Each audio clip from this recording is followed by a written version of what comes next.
Bonsoir Madame, Monsieur, bienvenue à cet entretien sur Télé 7. Notre invité ce soir s'appelle Ndomba Tchendela. Il est président du MRCA, le mouvement de la Renaissance congolaise pour l'Afrique, un parti politique congolais, et lui également est un Congolais bien entendu. Nous allons le découvrir tout de suite. Bonsoir. Bonsoir. Bonsoir, monsieur Ndomba. Première participation à notre tranche entretien, première visite ici à Télé 7. Nous estimons que vous êtes plutôt à l'aise. Merci beaucoup de nous avoir invités. Nous sommes très contents et très à l'aise. Et bien entendu, nous allons essentiellement parler de votre parti politique, le MRCA, qui est un nouveau parti politique, il faut le dire, mais déjà qui compte plusieurs mois, si pas déjà plusieurs années. De toute façon, vous allez nous dire tout ça tout à l'heure. Mais vous êtes jeune dès qu'on vous voit. Déjà à la maison, on se dit, mais il est jeune celui-là, président national d'un parti politique. Est-ce que ce n'est pas l'un de ces jeunes-là qui ont trouvé en la politique cette assiette au beurre, ce secteur où on vient faire de l'argent?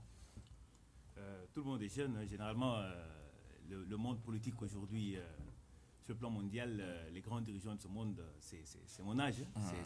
C'est vraiment des amis. Nous ne sommes pas opportunistes. On ne va pas chercher de l'argent en politique.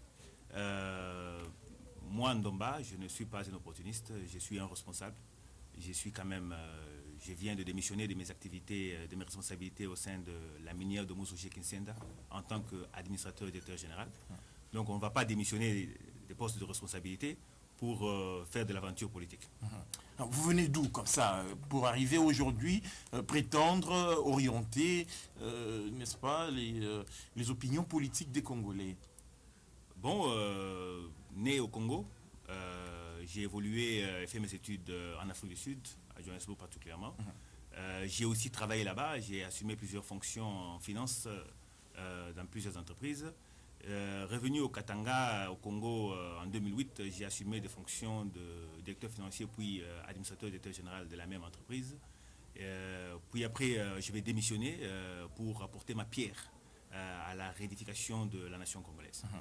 Ok, d'accord. Alors, finalement, vous êtes à la tête d'un parti politique qui est créé depuis quand, le MRCA? Le MRCA a vu jour déjà en 2009. C'est-à-dire qu'en 2009, déjà, ça fait déjà 2 ans comme ça. Avec plusieurs Congolais, on s'était mis autour d'une table et on a commencé à identifier les leaders d'opinion et les acteurs politiques dans les provinces.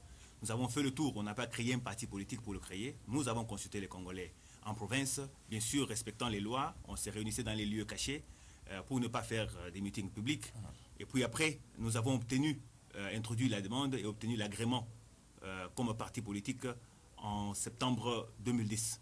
Donc reconnu officiellement le 21 septembre 2010, mais déjà on existait. C'est-à-dire que l'existence d'une institution, l'existence d'un parti politique ne part pas de la date de son agrément. Donc déjà à 2 ou 3 personnes, vous pouvez vous réunir et former un parti politique.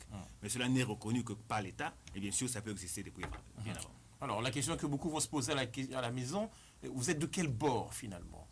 On vous situe où? Quel bord je ne parlerai pas comme Congolais, mais je parlerai comme toute personne éduquée et investie dans le bien du peuple. Je dirais que nous sommes capitalistes avec une main sociale, c'est-à-dire que nous sommes socio-capitalistes. Socio-capitalistes, voilà. Bien entendu. Alors, tout ça là, ça embrouille nos amis qui sont très loin là-bas, qui ne connaissent pas très bien c'est quoi socialisme, c'est quoi capitalisme. En clair, vous êtes de l'opposition, de la majorité, vous êtes quoi? Je voudrais que vous puissiez me poser cette question-là comme cela, parce que généralement ici, quand on dit vous êtes d'où, les gens pensent au pouvoir ou aux oppositions. Mais il n'existe pas de telles choses dans toute société qui se respecte partout ailleurs.